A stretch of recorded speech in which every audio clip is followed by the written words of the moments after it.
So I'm certain this is probably going to be my most hottest take in Genshin Impact, though maybe not because I've seen a couple of videos sharing the same sentiment. If you read the title of this video or you just watched my last video, if you do, thanks, you would know what this video is about. If not, well, let me tell you then. In this video, I'll be talking about why I think the majority of the female story quests are worse than the male story quest. So before I continue with this video, I need to clarify something. I am not sexist or anything, alright?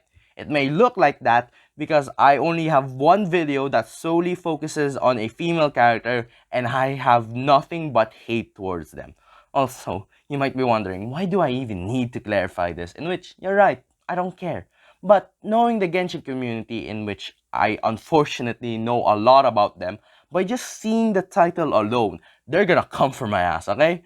Anyways, as the title of this video implies, this is going to be a critique of the story quest of the female characters because they're just really boring as well as being uninteresting in my eyes. So, there's two main reasons why I think the female characters' story quests are inferior compared to their male counterparts. First of all, the theme of the story quest. You might be wondering, what do I mean by this? Well, you see, a story quest has one main objective, is that to make you like the character it is about. By making you like that character, it is also making you much more willing to pull for that character, in which you need to understand. One of the main appeals of Genshin Impact is that it's a waifu collector. A lot of people play the game because of the hot anime girls, in which I'm kind of guilty of. Because one of the main reasons why I picked up Genshin was because I thought Fenty was hot. And when I found out he was a guy, I was like, I don't care, I still think he was hot. What am I saying? Anyways, some of you may ask, what does this have to do with anything? Well, simple. Because if I have to describe the story quest of the female characters, it has to be, it's a date. In my opinion, Hoyoverse doesn't put as much effort in creating the female story quest compared to the male story quest, which, if you remember how I said one of the main appeals of Genshin Impact that it's a waifu character, is because this is where it comes in. Hoyoverse wants people to fall for characters so they can get that sweet, sweet money. And they know the fact that a group of people will fall for a character no matter what, as long as the character is a sexy anime girl. While for the male characters, there are people that will pull for them by appearance alone, but it's much more fewer than the female characters. So they put much more effort in making the story quest for the male characters to make more people like them and possibly make them pull for them. While for the female characters, all they do for the story quest is making it a date, and at the end of the story quest, show a little bit about their story and have a cutscene that makes them look pretty. Which really is kind of the best way I can describe the female story quest, in my eyes, is that they try to make the characters look pretty. The best example for this is the final cutscene of Ayaka's story quest. That scene serves nothing for Ayaka's story. It doesn't reveal anything for Ayaka's character. All I got from that is that she likes dancing with wet socks, which fair enough for her, I guess, but it does have one purpose, to make her look pretty, in which it succeeded. So this actually neatly connects to my second point, how the structure of the story quest is just plain on boring. Though, keep in mind, I haven't done Yalen's and Yai Miko's story quests, so I can't really judge the both of them. Anyways, there's multiple reasons why I think the structure of the story quest is just boring, in which I already talked about one of the reasons why I think that, how the female story quest is just basically a date, and how it barely reveals anything about the character or their story. And the only time they even tried to make a lore-focused story quest for a female character, they failed miserably. Whatever were they trying to do with Raiden Shogun's second story quest, they failed, alright? One of the main reasons why I much more prefer the male story quest over the female story quest is that it is focused on the lore or the story of the character, and it reveals much more about their character and their personality, as opposed of getting an episode of a slice of life anime, and it's not even a good one. To really hammer home my point, let's make some comparisons. I'll compare like two story quests for each male and female, so let's get into it. The first two I would like to compare is that of Child, the greatest salesman of Shishnaya, and Ganyu, the Coco Goat. For Child, we get a story quest that shows his love and how much he cares for his family back in Sheshnaya, and how he hides being one of the 12 Fatui harbingers from them, so that his family don't have to get involved with the Fatui and possibly get their life in danger. Also, he has a surprisingly pretty sweet relationship with his little brother, and that final cutscene is just goddamn cool as hell.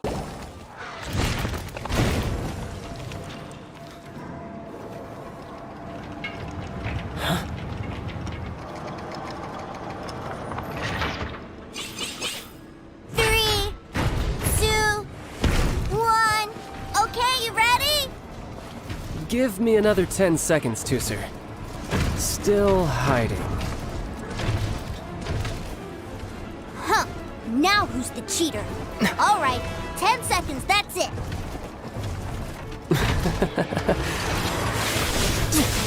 10, 9, 8, 7, 6, 5, 4, 3, 2, 1. Coming, ready or not?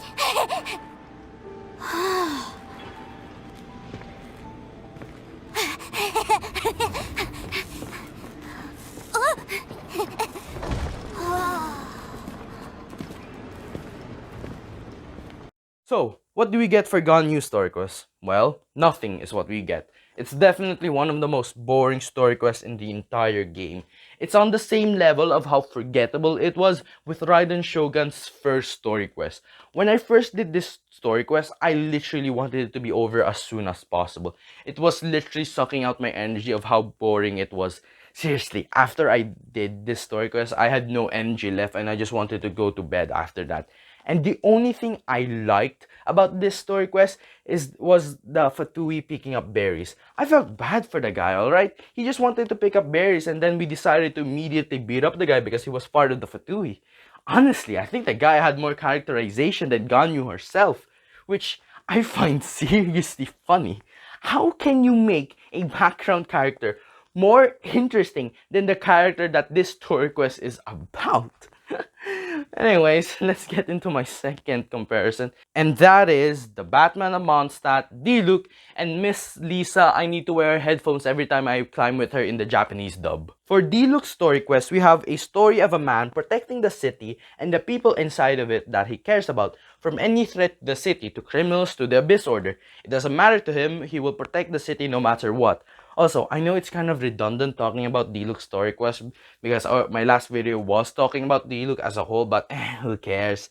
Now, for Lisa, unlike Gone New story quest, I actually really enjoyed it. All you do here is you try to find a person that borrowed a book from the library that hasn't returned it yet, in which we find out it's an Abyss Mage that took the book, and let's just say the Abyss Mage didn't quite enjoy what happened next. But who knows, maybe he did enjoy it, which I don't judge.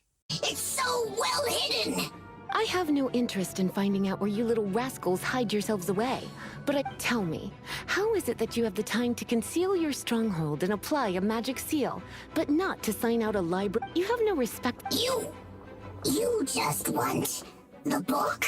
I was unaware that anyone in Mondstadt was concerned with unearthing the secret hidden... Who?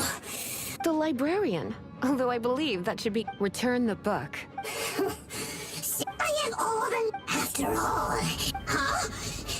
What are you...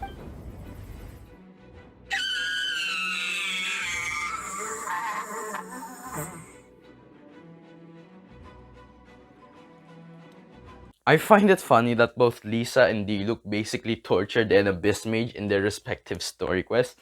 Wait, now that I say this out loud, this is exactly the same as A's first story quest, in which, now that I think about it, they just basically copied Lisa's story quest and made it much more boring and uninteresting. Anyways, with this, I hope you will be able to understand why I don't like the majority of the female story quest. But the title does says the majority of the female story quest, because I think there is a few of the female story quests I really quite liked, and I think is much more better than some of the male story quests. In particular, there's two I really enjoyed. Those two would be Yula and Hu Tao.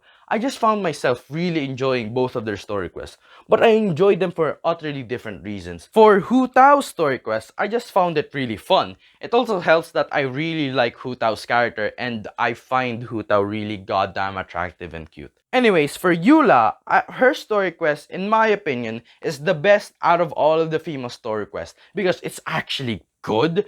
Sure, at the beginning it was the same out of every other female story quest, but it was really good. It reveals a lot about her character and her story, and that ending is just really good. Actually, I was thinking of making a video for the both of them, so I'll keep my thoughts for a later video. So, I hope with this video, you'll be able to understand my reasoning of me not liking the majority of the female story quests, why you think they're boring as hell, and for the most part, not worth wasting your time with. If you do like the female story quests, that's fine. Some people have different tastes, and I'm not going to shove my opinion down your throat, nor am I going to force you to have the same opinion with me. Unlike some people in the Genshin community. So anyways, with that, this is the end of the video. I hope you liked it.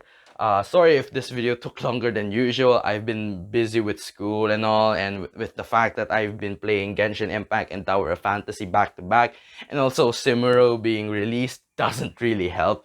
So I don't really have time to work on this video. I'm not actually too sure what video I'm going to make next. I might do a Tower of Fantasy video, but who knows.